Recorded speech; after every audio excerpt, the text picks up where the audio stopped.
Welcome to Two Mics with Tito and Kabingo. Today we're going to discuss cancel culture, and we hope you're going to enjoy and stick with us till the end.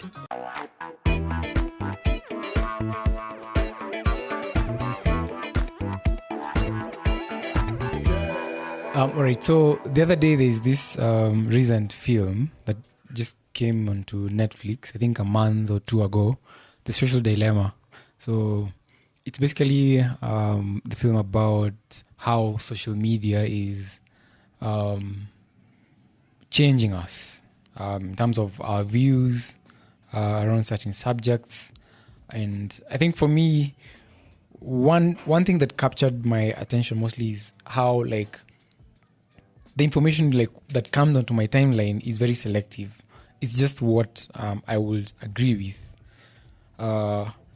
So I think to me that was the most disturbing part. To know that if I hold conservative views about a subject, I will rarely, if ever, get to interact with other views from people with a differing opinion. And I think I've kind of seen that even especially on YouTube. Where say I'm watching Jordan Peterson and I would almost never get to come across other people that disagree with Peterson. So I think that's something I found very interesting. And there's this in the film, there's this example they give where if you are to search for the effects of I think it's climate change or global warming. Is global warming a hoax? Is it real? So they were saying if you just type the first words, I think it's global warming is, and then the next suggestions will be based on either your location or on your inclination based on your previous political searches. ideology. Yeah. So I think I paused immediately and searched, and for me, I was expecting something in the lines of climate change or global warming is a hoax. It's not real. Well, not that I don't think it's real, but I think I've been listening to a lot to people who think that, it's exaggerated. And I think I right now do take that view. I think it's exaggerated. And that's exactly what I got. The first suggestion was, I think global warming is a hoax. It's not real. So that I was so shocked. And you see now the thing is, Tito, on the issue of global warming, I might be of a different view. And the unfortunate thing about the world as we have it right now is the fact that we do not agree with people who do not agree with us. We are not willing to have a conversation with people who do not share our opinions. And therefore, if someone thinks global warming is an exaggeration and I think global warming is real, that person is the enemy, and that person does not deserve to hold public office. They do not deserve to be employed. They do not deserve to live in a house that they are renting. We need to talk to their landlord to kick them out. We need to talk to their employer to fire them. It's this thing that they've been hearing being called cancel culture, where because of how we've been social media is a very big part of our communities, part of our society. And so we get our ideas from social media. We get our knowledge, the things that we know, we are getting them from Twitter. We are getting them from the comment section on YouTube. So the moment we interact with someone whose algorithm is curated in a different way than mine, that is telling me X and yours is telling you Y, there's a collision of ideas. There's abrasiveness. And you see, the thing is, to finish my point, people in the liberal world, and it's honestly, I think it's a liberal issue. Lefties. Yeah. I wanted to say the same thing. Yeah. People on the left wing, people who believe in progressiveness of the society, and I'm putting that in quotes, are the people that are not willing to listen to people of a dissenting opinion. And anyone who doesn't agree with them gets essentially cancelled. For me, how I see it is we think like in sentences, and reality is just too complex to just think in one-liners and sentences. I think it's Jordan Peterson who says, like, in almost every 10 minutes that an idea is complex, and I agree with him. Reality is not black and white. Yeah. But what you find is these days is I'll base my entire view of climate change and global warming based on Facebook videos, things I'm seeing about how polar bears. Yeah, polar bears, how they are extinct, how ice is melting, plastic on the river. But the fact of the matter is there's an entire science behind all this. There are people that have spent years and decades studying these things, and whatever you think, you don't have the full picture. There's something I was seeing that it was saying people who are mostly being affected by the, like, yes, you Google, the algorithm gives you what normally you search for. If you're conservative, you'll get that. If you're left, you'll get that. But are you pointing at when you're saying lefty? What is wrong with you? You're pointing at Tito, conservative, me, lefty. Okay, moderate. But they've shown it's something that has been affecting more of the older and a bit of millennial generation. Many Gen Zs, I think, because they've grown up with the internet more than we did, they don't usually take news at first hand. When they get information, they check. Yeah, they check for other sources.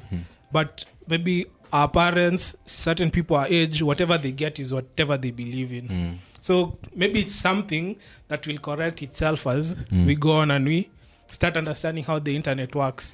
And you see, I was I don't know, J.K. Rowling. You know J.K. Rowling, the author of first person become a billionaire from writing books. Yes, apparently she was cancelled a few months ago. I think at the beginning of the pandemic, and the reason why she was cancelled is she said that she does not believe transgender women are women. They said people who menstruate. Yes. So she just answered, so you mean women? You see, the thing is, the reality is, this whole issue is crazy, because at the end of the day, a woman has certain realities that I will never understand.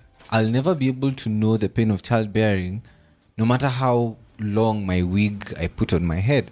And that is what J.K. Rowling said, right? The fact is,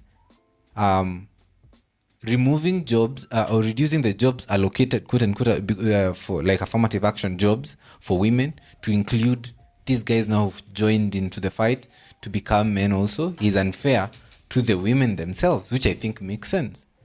So the fact that she had an opinion that some people on the left thought they don't agree with, they cancelled her. They want her movies cancelled. They want her books cancelled. They do not want to associate themselves with people who don't agree with them. And it's a reality that I've also seen with Trump supporters also. People who support Trump, they are labeled bigots. I had a friend of mine who blocked me on WhatsApp when she realized that I support Trump. Like I agreed with a Trump's presidency without necessarily adjudicating my reasons. So now the thing becomes, why can't we have a respectable discussion between the two of us, even as much as we disagree fundamentally? First of all, I wanted to say, I think this whole cancel culture it's so heavily influenced by the left from where I stand. Yeah. But also I think we'll have to agree that much of the internet and the media is also on the left. I think generally, I think we are shallow these days. And I think the internet, and especially social media, has done us a great disservice. That's true. Going back to the point I had made earlier, we are very shallow even in terms of the ideas that we hold.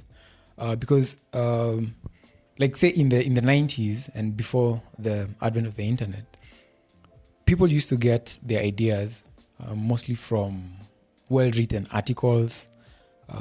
And you see, in an article, you're able to get like a well-seasoned out and reasoned out argument.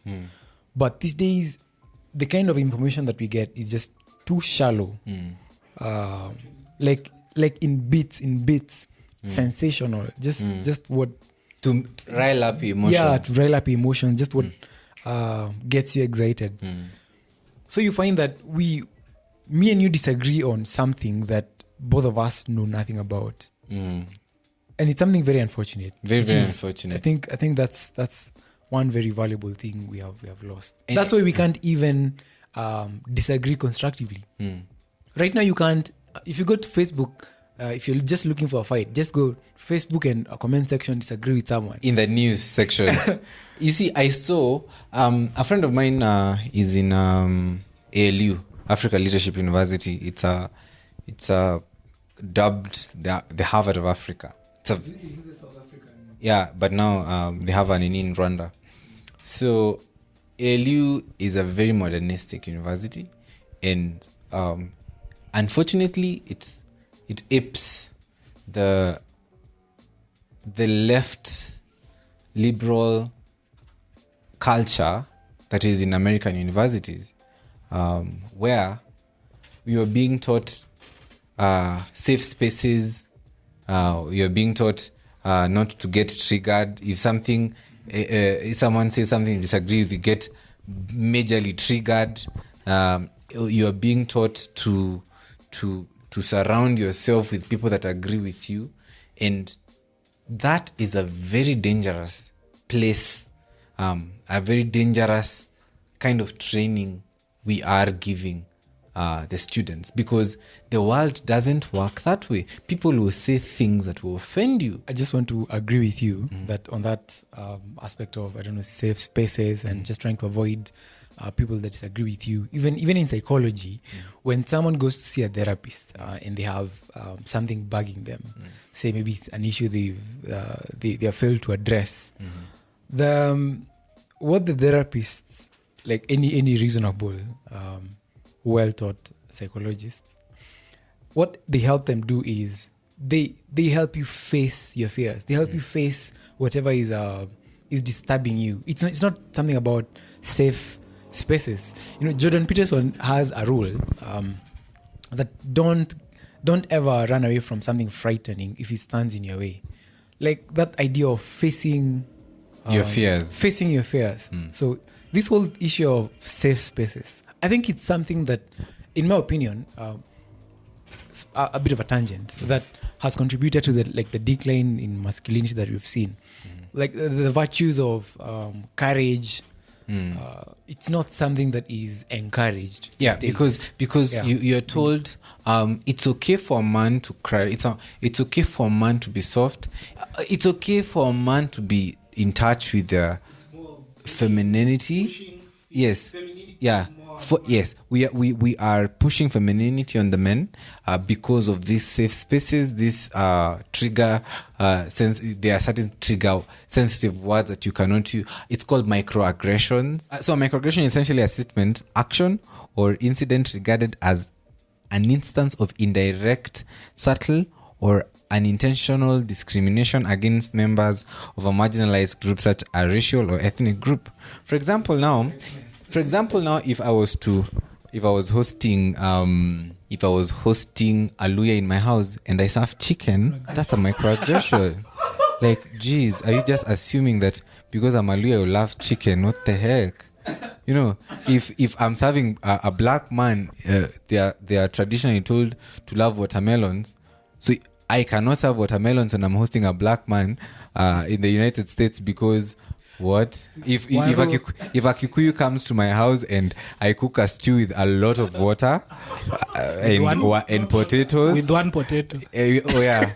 That's a microaggression. And you see, now the thing is, these are the things that students are being taught in the universities, and they end up churning out robots. essentially, because you've been programmed. And the reality of the world is the fact that having to empathize, having the trait of empathy is putting yourself in a reality, in shoes of people of a different reality as yourself, different state of mind from yourself. And therefore, empathy enables you to imagine yourself in someone else's shoes, and that can only be grown or cultivated when you are willing to engage with someone from a different point of view.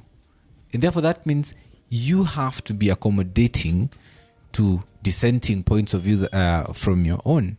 But now this is not what we are seeing. This is not what we are seeing. If someone is of a different opinion, if someone is of a different persuasion, if someone's character is different from what I believe is correct, or whatever my bubble, because we're essentially now living in social bubbles, whatever my bubbles agrees to be correct, you are going to be cancelled.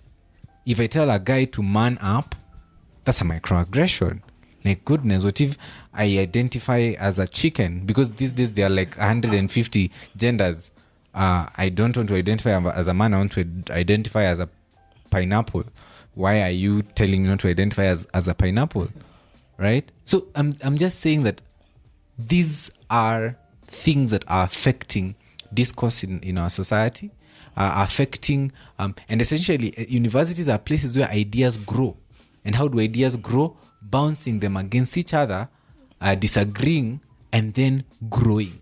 Therefore, where are we headed as a community and as a society if we are not going to allow people to disagree with us? Yeah, and I think I like what, again, we are quoting Peterson a lot, but I like what he says about, in order to get to the truth, you have to be offensive.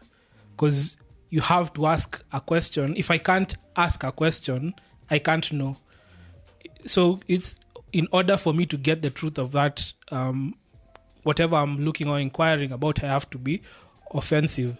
And also, I think there's also that movement of people have started crying out that we should stop teaching things like those gender studies and such things as truths that which have not, they're not actually truths. People just suggested that these things are true, so we should teach them and take them as fact without question. And you see, this friend of mine who goes to ALU, he's a really smart guy. He really is offended for a young guy at 23, 22 in a culture that is so liberal, is offended by the leftism that is being taught in the universities. That right now people are being taught gender studies, people are being taught Africanness. There's a course about African. So he's asking, so you are Kenyan, you want only to learn Kikuyu, and for you to be cool. What about when it comes to trade in the real world, where you need to trade with an American? Are you going to use your Kikuyu to the reality is, we were oppressed to take the English language, but it is a standard right now. Yes, teach the people the cultures of where they came from, but also let's not exclude ourselves from the global discussion by wanting to adhere to our roots, wanting to be woke and cool. That Mimi, I'm all about the African supremacy. Africans are not supreme. Hoteps. Africans are not supreme. Jesus was a black man. We are at the bottom of the international discourse, and we need to get ourselves out of that. I agree. But let's not exclude ourselves from the global discussion by wanting to be woke. Doesn't help anyone. And these gender studies, like, instead of teaching people entrepreneurship, instead of teaching people technology, we are teaching them gender studies. 113, or how many are they now? I don't know where we are. Many. Like, we are teaching people that they're putting a plus at the end of LGBT. Gender is complicated. Gender is not complicated. Gender is male and female, and the things that affect male and female. That is the reality. And it's and here's the part where you see it will affect other. Some people say it's a harmless thing, but you see there are points where it will affect. So let's say you're a doctor. For you knowing the gender of someone, at points it's an important part in you diagnosing that person. Like, I'm just thinking, assume I want to test for breast cancer. Like, I made a joke one time and someone was offended. So they said there's a celebrity who's raising their child as gender neutral. So the child will decide what gender they are. They are not called babies, they are called babies. So they're not called babies, they're called babies. So they're raising a baby. He or she or it will decide when they will decide what gender they are when they're 18. So now, and then I yes. So now the question was, at the comment section, I asked, wait, if you're changing the diapers, you can see it right there. Like, there is no two ways. Like, okay, there are literally two ways about it. Yeah? You cannot say that you are blind to your child's gender. It's even dangerous to assume not the gender of your child. Yeah, when we say the left has gone too far, this is it. Yeah. This is it. Yeah. But for me, how especially I see this level of postmodernism, this is the end of civilization as we know it. Because for the world to be where it has been, like for us to get to all these achievements as society and as civilization, there's a certain code that we've built upon. There's a certain logical structure and understanding of the world that we have built upon, based from, first of all, the interactions between men and women, then family, then and then how society interacts. So, and I feel like what the left is doing and what's happening with postmodernism, all this is being erased and wiped away. Like, there's no structure, like there's no foundation to come back to. So even the ideological sense of absolutes, it's no longer there, and everything is relative. And I think that's where everything starts to go south, in my opinion. I know this might put me in a lot of trouble, but I know I want to put this on the side. Okay, this is what I'm saying. My entire point, I guess, would be: are we willing and able and have an intention to be in a society where we disagree and at the same time are able to live together? Because honestly, I do not. If I knew a transgender person, if I knew someone of a different persuasion, I wouldn't. I would want to engage this person and have a discussion on why or how their train of thought or how impacted their lives is, because this is an actual issue that psychologically affect people, But I even though I am of a different opinion, being willing and to engage the person, because that is how you grow, that is how you create tolerance, right? But my point is, the society as it is, the society where it's headed is, I can only interact with people who think like me. And tech companies are thriving on this. Tech companies are growing and they are exploding based on the fact that they want to make sure that you are in a certain cocoon, that you are continuously engaging on their platforms, giving you sensationalized things and ideologies around what you believe in, to make sure that you're hooked onto that platform.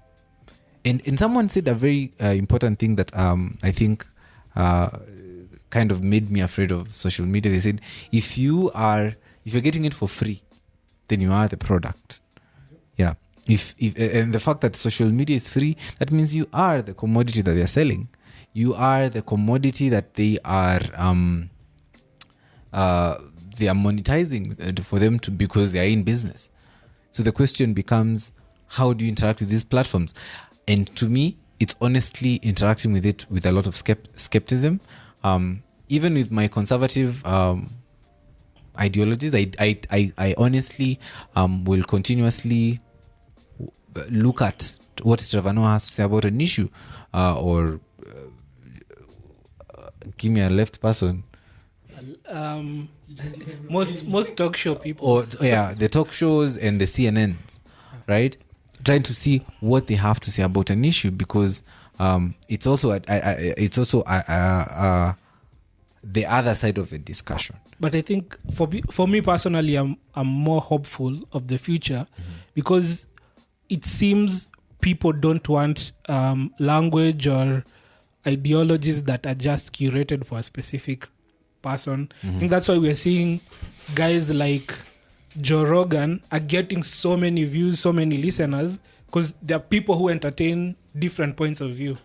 So when someone is coming to listen to the discussion, this week I might get an extreme lefty, and next week I might get an extreme conservative, or even I might have all of them in the same discussion talking about an issue. But now you see, Kelvin, now the thing I think is the fact that at the highest institutions, Harvard, MIT, and all these institutions, where they are encouraging and teaching people to think a certain way, and anybody who thinks different is an enemy, these are the top of the world. These are the people who are going to be executives in the biggest companies. These are the people who are going to... That's what has already happened. So no, my point is, these are the people who are going to head global organization, head governments around the world. And what essentially happens is what happened at Spotify with Joe Rogan. Yeah, if people at the highest level, are pushing an agenda of microaggression and being offended by someone being of a different opinion, these will essentially cascade downwards. They will create these bubbles even within this big organization. The same thing happened at Google. There's an engineer. There's an engineer who wrote a memo disagreeing with the feminist agenda that women can. What was the thing? It was about this issue that women, basically, it's gender pay gap. Yes, exactly. Where he presented a factual thing, but because Google as an organization is based off on a very liberal leaning culture, he ended up losing his job. He ended up getting cancelled. But now, why not have a discussion with a person like this? Why not humor this person and hear what they have to say and see if there is a middle ground, and the issue that he addressed, if they were to be addressed by the organization, I'm sure the pay gap issue could be addressed objectively. Yeah, and I think the saddest part about that case was he even went ahead and offered proposals and solutions that he thinks can help improve that, but they never considered that. On another part is the way like kids and all that are being brought up by their families. Also, I think will play a major role, because I've seen gay people or transgender people who are still conservative, and you see these guys usually have like Ruben. I think Ruben is gay, no? For Ruben Report, the guy who usually interviews Akina Jordan Peterson. Yeah, he's gay, but you see he's more of a moderate there. And you see these are guys who you can have discussions with. You might not agree with what their lifestyle is, but you have discussions with them. And there's this book I read a while back, I don't remember. The author is blanking, but it's called The Coddling of the American Mind. You can look for that book. It's talking about how that...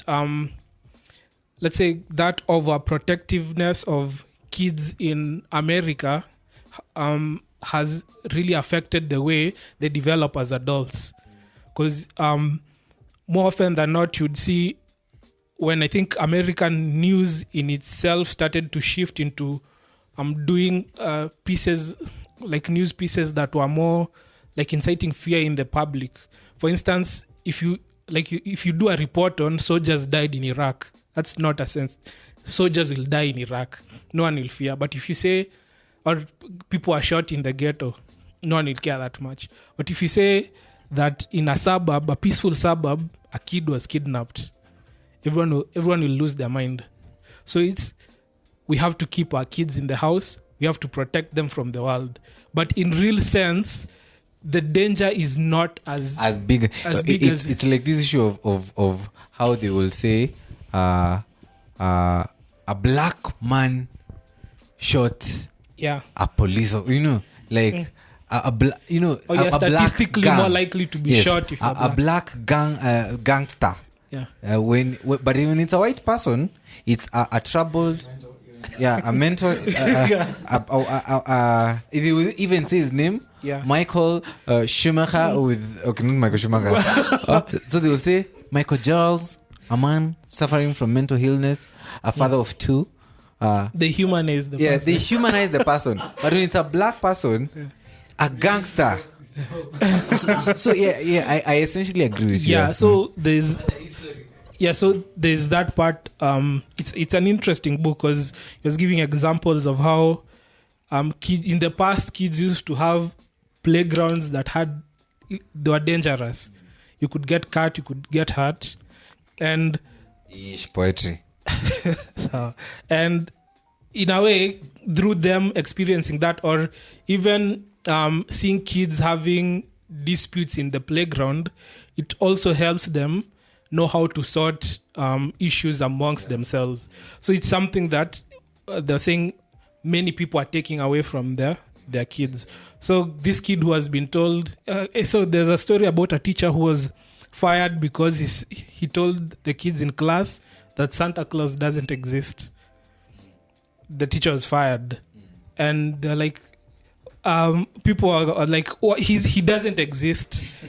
So why fire the teacher just because he gave the kids a truth that is true? He doesn't exist. So you want to protect the kids to preserve their innocence, and then in future when they go out, they want the truth they know is truth in a way. So whenever you tell them something contrary, they can't listen to it. So you're saying it's something that has come from foundation. But the optimistic part, I don't know if it's a good, I don't know if it's in itself correcting itself in a way. They're saying the reason why many Gen Zs are conservative or moderate, they lean more conservative or moderate, it's because they're saying Gen Zs, they're not, millennials are the ones who are left. That Gen Zs, they're also left, but most of them lean towards moderate or conservative. So they're saying the reason was because many conservative families in the 90s were having more kids, and the liberal or lefties, because the guys who will advocate for advocate for abortion and all that, most liberal families are having like one kid. Conservatives might find 2 or 3. So these are the kids in the late 90s and early 2000s who are growing up now as Gen Zers. And because they have grown up in conservative families, that's why you're seeing their ideology being more moderate or conservative. So it's like the lefties are not having kids. It's like the world is correcting itself. So you're saying essentially we are cleaning it up. But anyway, as we finalize, I think my parting shot would be that let's be open, and in as much as I might have said some very strong stances on particular issues, it is the mature thing to be willing to engage someone with whom you disagree with. It's mature and it's good for development of discourse and for the progression of our society. I think it's true, but I don't think is it really that entrenched, because in our society our schools are already bad. We don't have that culture of being told. I don't even think we have gender studies or any of that. So maybe for us it's not there yet, but because of social media, like you guys are saying, we are seeing more people leaning towards that kind of thinking. It's like I was surprised when guys like when Akina Nitanderu were coming out. I think people are more open now than they would have been a few years ago. Even 5 years ago. Yes. So I think my parting shot on this whole topic that has been, like, I think feel like we've gone across a number of topics, but okay, my parting shot is I feel a bit optimistic, like you, Kabingu, about the future, especially because we are now starting to see the radical left ideas break down. Yeah, like I think majority of the people are starting to see how all this leftism doesn't add up. It's so senseless. It's so obvious and boring. So hopefully people hopefully get to the point of engaging each other and being able to disagree constructively. Just the final thing. And I also think companies usually, because at the end of the day, companies always are thinking about the bottom line. If people vote with their money, like when they do those feminist films and no one goes to watch them, studios will not show those films. Even like Joe Rogan's situation in Spotify. Spotify said we don't care. We're putting up his episodes because they know he's an asset to them. So it's just how people react to things. Thank you so much for joining us, guys. We hope we earned the value of your time. See you next time.